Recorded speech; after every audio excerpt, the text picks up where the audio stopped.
harrohet ajo se çfarë ka ndodhur në një periudhë jo fort largët në Kosovë.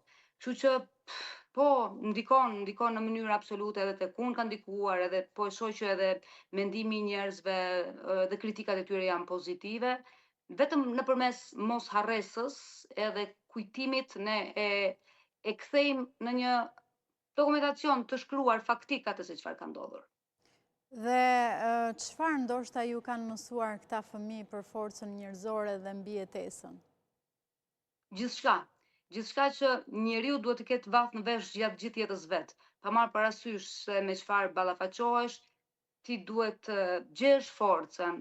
Edhe njeriu nuk e di se çfarë force ka për brenda. Unë tek këta tashmë persona të rritur dikur fëmijë nga 6 deri në 11-12 vjeç kam parë një forcë të jashtëzakonshme, një elan të shkëlqyer për brenda qenjes njerëzore dhe një mesazh të rëndësishëm edhe të fuqishëm për vazhdimin e jetës.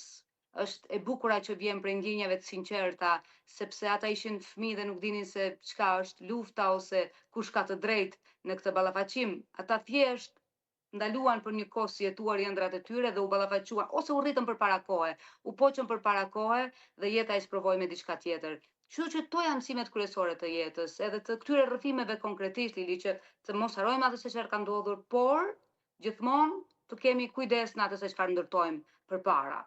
Unë këtë spaku kam mësuar nga kjo dhimbje, që është kthyer në tragjedi, por që me vazhdimin e viteve edhe të jetës është kthyer në forcë, në guxim të jashtëzakonshëm edhe në një forcë të pamposhtur të këtyre rrëfimtarëve, të drejtë për drejtë të historisë së kaluar të Kosovës. Sa e rëndësishme është për ju si alket, për ju si moderatore, për ju si një person që e dini se çfarë realisht është klithma, që këto histori të lexohen nga brezat që nuk e kanë përjetuar luftën?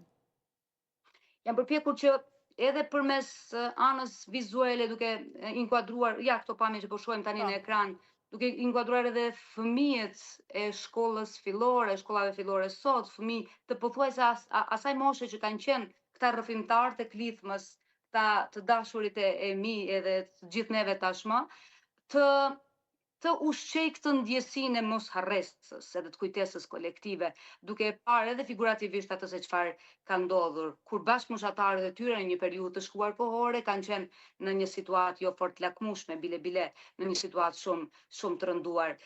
Si gazetare e kam pas të vështirë, patjetër, sepse edhe puna në terren e ka bërë të veten, edhe pastaj rikthimi disa herë i dëgjimit, i transkriptimit dhe i krijimit të rrëfimeve pa zbukuruar asgjë, pa glorifikuar asgjë, ka qenë e vështirë, por unë jam e lumtur. Gjithsesi jam shumë e gëzuar që libri doli në formën çfarë doli dhe u prit shumë mirë nga kritika dhe nga leduesit, patjetër. Do ndalemi edhe